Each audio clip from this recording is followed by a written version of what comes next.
2019. We will start over here. Excellent. This table of 4, they have ordered a bottle of Condrieu 2020 from Yves Quiron. Please serve it to them. You have 6 minutes. This table of 4 have ordered a bottle of Condrieu 2020 from Yves Quiron. Please serve it to them. You have 6 minutes, starting now. Thank you very much. Hello, my name is Nina. I have the pleasure of being your sommelier today. Who has the order and the wine today? I'm going to put the table. Excellent, thank you.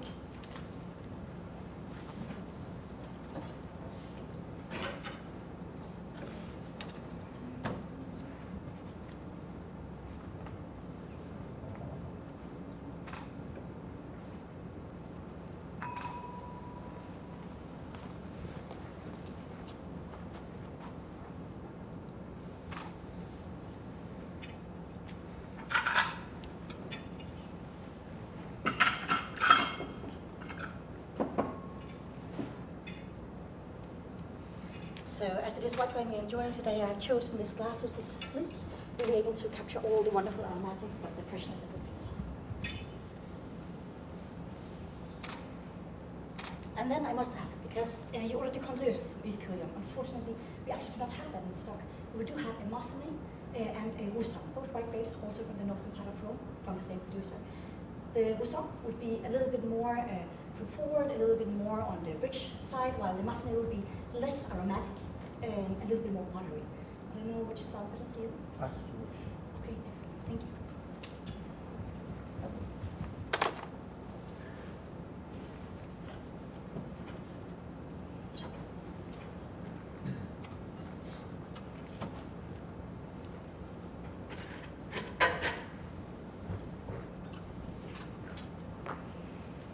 So in that case, I would like to go for Roussanne. This is a 2020 vintage Yves Quiron from the northern part of Rome. This is Livin di Court, so it means it's wine coming from the hillside of it. Would you have any preference as per decanting? As you wish. Okay, let me check it first and then we'll see. May I also sample the wine? As you wish. Thank you so much for giving me so much liberty. It's a true pleasure to host you. So have you a lot of experience with having whites from the northern part of Rome, seeing as they're more famous for the red wines actually?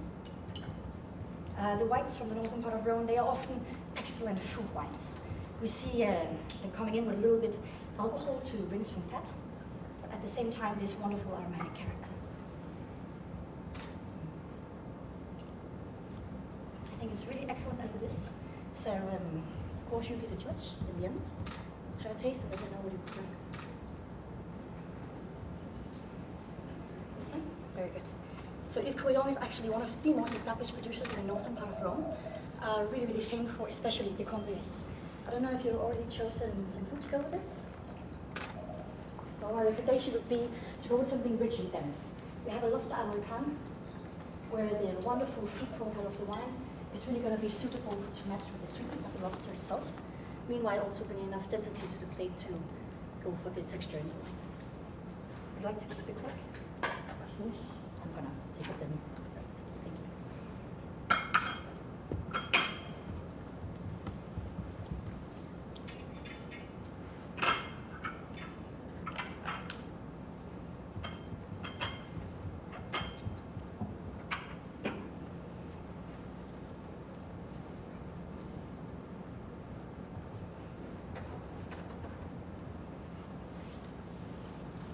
And please, if there's anything else at all I can do for you today, do let me know. It would be my pleasure to host you. How are you feeling with the wine? Are you all happy? Wonderful. If you prefer to have decanted to see how a second glass could look while it's opened up, I'll be more than happy to do so. Otherwise, I don't know if you have it with water or anything else that you're missing. After the lobster American, we could definitely move into something with a little bit more density. This kind of wine also goes excellent together with poultry. White poultry would be a choice here. We have an excellent breast chicken, also coming from Rome, poached, that we will do the breast from, together with a creme made on chanterelle mushrooms that is really going to be able to touch on these earthy notes that the wine also is offering us. This one, as you can see, it is quite young. It is from the 2020 vintage, but while they're released on the market, they really have this 1 year in the beginning, with a truly opening up and being extremely excellent, very, very approachable, as I also think you can definitely sense from the wine today. The serving temperature here, I think, is quite appropriate, so we're going to keep it that way. I might move it a little bit in and out of the ice bucket throughout the day. But I don't know if any of you would prefer the vegetarian option. No? Well, in that case, a pleasure to have you. Thank you very much.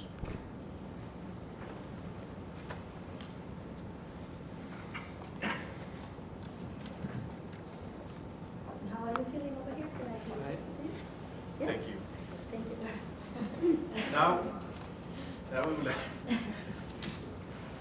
Now we would like you to make a full organoleptic tasting of this wine. You have 4 minutes.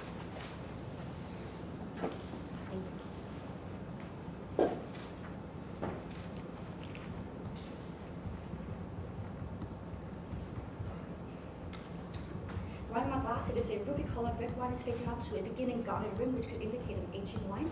It has a dense color intensity. It has a staining of the tears and a generous viscosity. There's no sediments and no CO2 in the wine.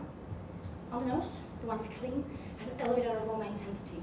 Initially, it's driven a lot of these dried fruits. It's mainly the red fruits it's playing on. It is the red currant. We have a little bit of these balsamic notes as well, in the form of balsamico, but also forest floor, a certain clay-baked minerality, as well as this earthy raw mushrooms coming in as kind of a really complexing element. It also definitely displays some dried herbs in the form of rosemary and thyme, but also we still find this wild strawberries, wild raspberries, really a complex wine that I think has been exposed to a little bit of air during the élevage.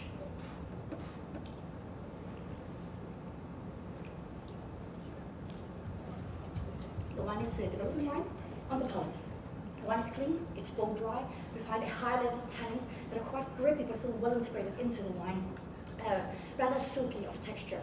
The alcohol in this wine is elevated but very balanced with the rest of the structure in the wine. It has a really fine, deep intensity, a prolonged aftertaste, and the alcohol level here is also elevated. I would place this between 13.5 and 14.5.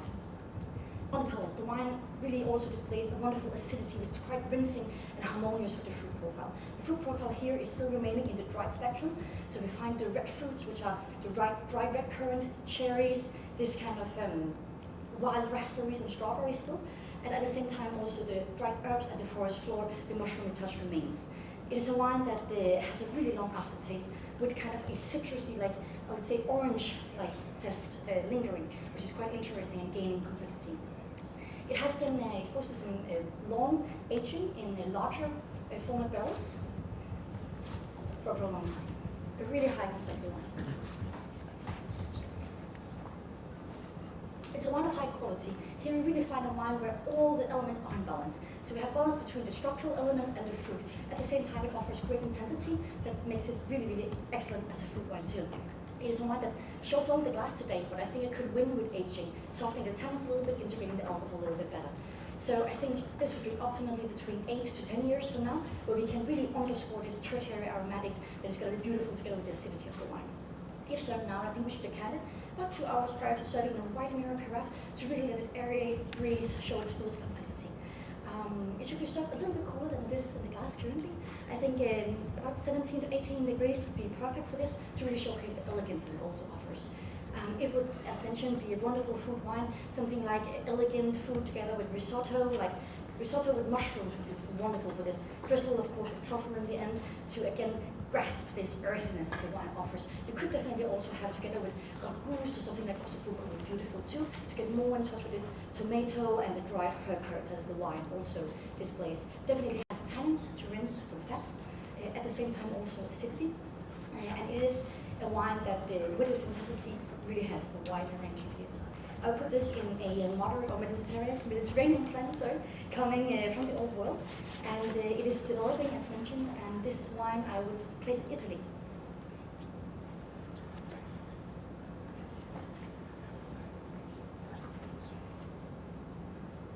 It is between 8 to 10 years of age. This is a 2016, it is a Sangiovese from Tuscany.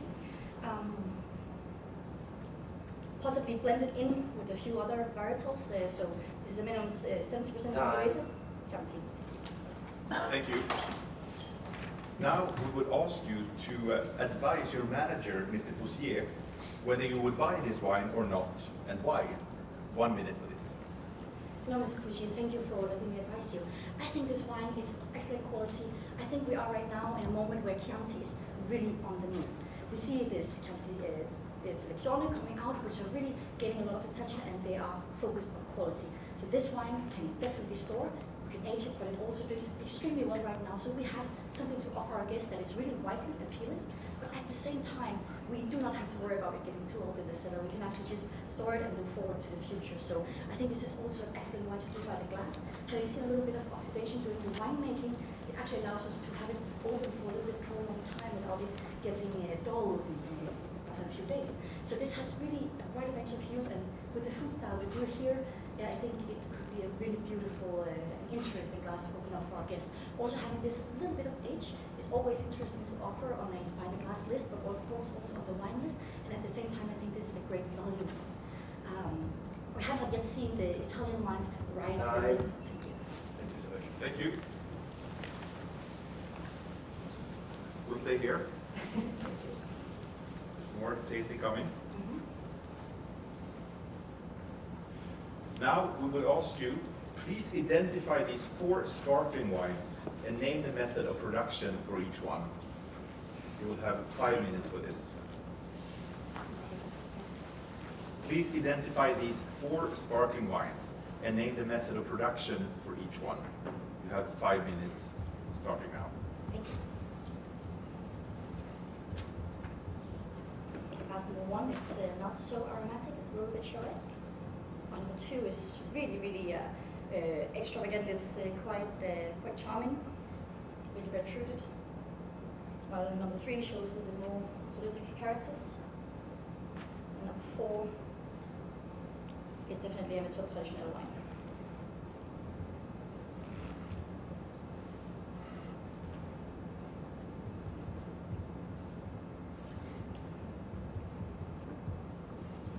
Wine number 1 has a little bit of an aggressive mousse, leading me to believe this is not a Methode traditional, but rather a Chamat method wine, or Martinotti if we're in Italy, and I think we definitely could be, because this has a slight amount of residual sugar. It's not completely dry. So I will place this in Italy, in Veneto. This is a sort of Prosecco DOCG, possibly, or a Prosecco DOC. Definitely a good showcase of what Prosecco can and will be in the future. Wine number 2.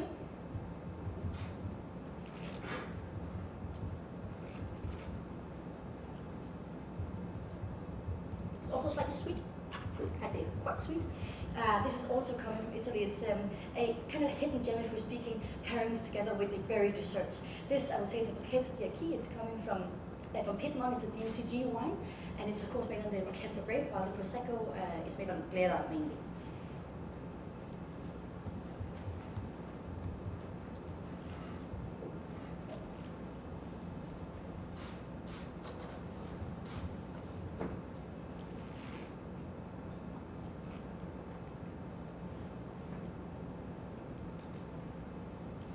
Wine number 3, Chardonnay rich, it's creamy, it's nutty, it also displays a lot of these citrusy nuances, a little bit softer acidity, so I think this is a cava. It's coming from Spain, Gran Peña this, and it is of high quality with a prolonged aging. It's made by the Methode traditional, while the wine number 2 is made by Chamat method, and number 3 is definitely, I would say, a Reserva cava, as it's made on mainly Chianti, but also Macabeo, and perhaps Pinot Noir. Wine number 4.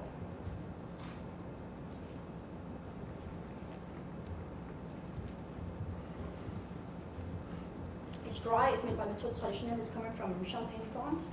It is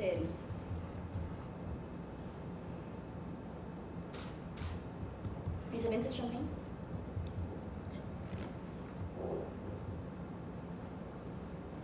Blanc de Blanc. We are at a good level here, and Blanc de Blanc, of course, would indicate that this is 100% Chardonnay,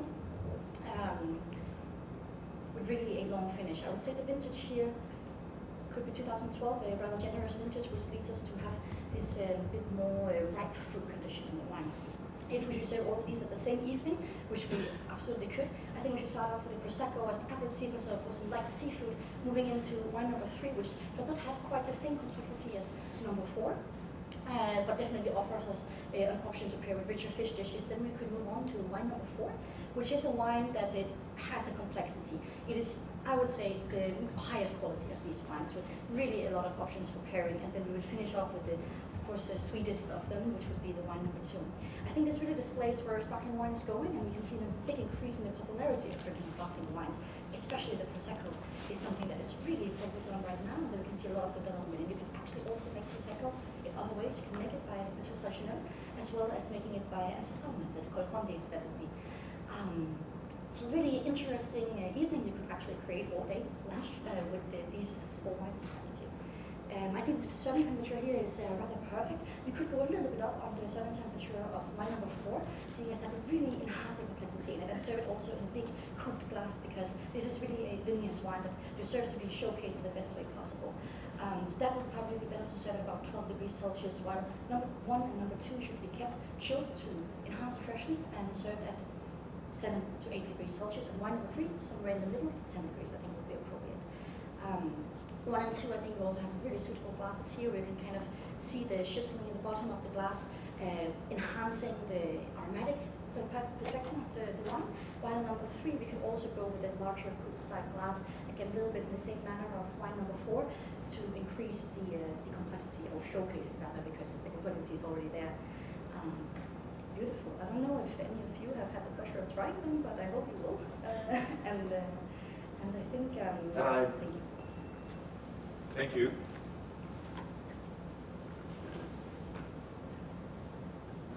We're getting hungry, so we'll give you some lunch.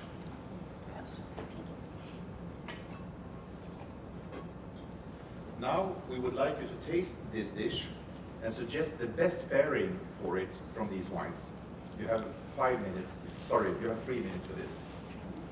Beautiful. So in front of me, I see a dish which is made with mainly raw beans. We have a little bit of greens on the top, which could be parsley, and it appears to be a cold dish.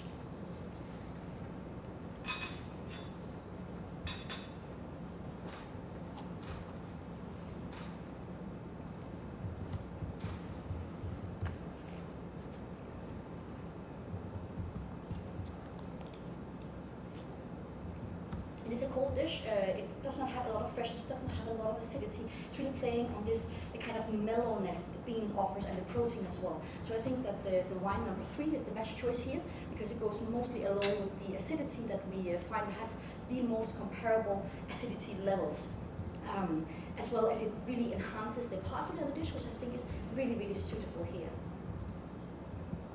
The wine number 2 would simply be too sweet to go together.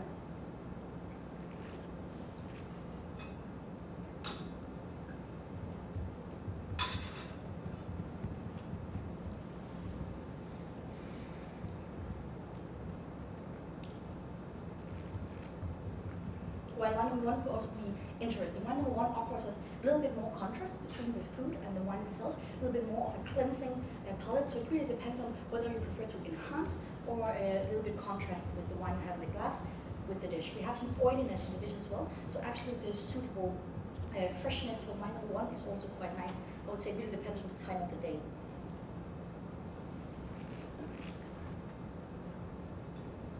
Wine number 1. Oh, wine number 4, sorry, it becomes a little bit bitter in the aftertaste, and therefore I would simply not go with that. It has too high acidity compared to what we have on the plate. So I'll definitely say wine number 3 would be my wine of choice, while wine number 1 could definitely also be a great alternative. It also a little bit depends on the price that you are looking for to pay, and the use of it. I think we should really play alongside the richness in the dish, but at the same time offer some contrast. Briefly return to the methods of production. The traditional method, that would be a wine that has seen aging in bottles secondarily to create the mousse, while ASISomms method is a method where we do not disgorge, so we still have in the bottle the sediments that it's actually creating the bubbles. A Charmat method wine would be a wine where you make the bubbles in a pressure tank, so that would count for wine number 1 and 2, while the wine number 2, while the number 1 could be also the Charmat method, and 3 and 4 is the traditional method. With the traditional method, we gain these autolytic flavors, which I also think is suitable for things like this.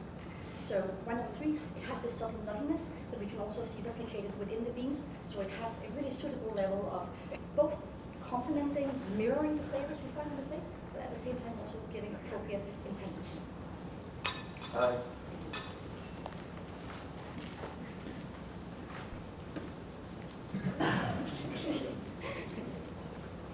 It's your table. You do what you want.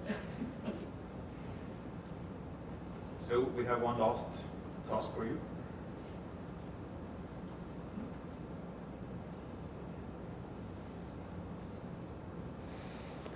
Now we would like you to identify 3 beverages. You will have 2 minutes for this.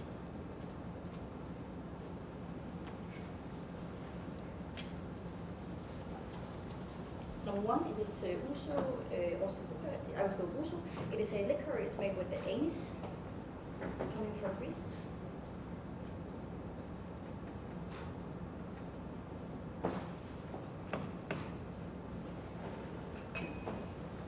Number 2, or beverage number 2, it is a Sambuca. It's also a liquor, it is it's coming from Croatia. It is also licorice and anise based.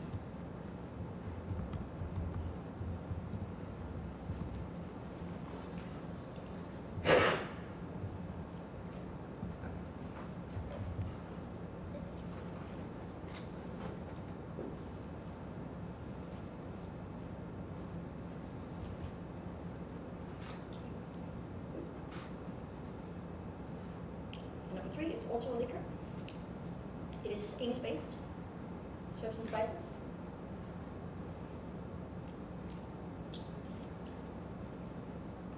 And I would like to correct that to being a Sambuca, and number 2 being a Sivania.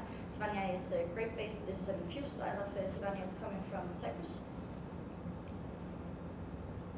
Oh, I'm sorry. Always think we're good. Number 2 is still a liquor. And it is anise infused.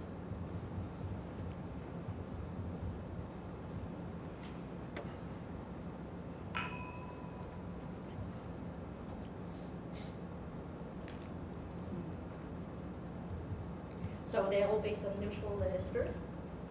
Wheat would be the base of many of them, or other types of grains. But being a liquor, you would also add sugar to them.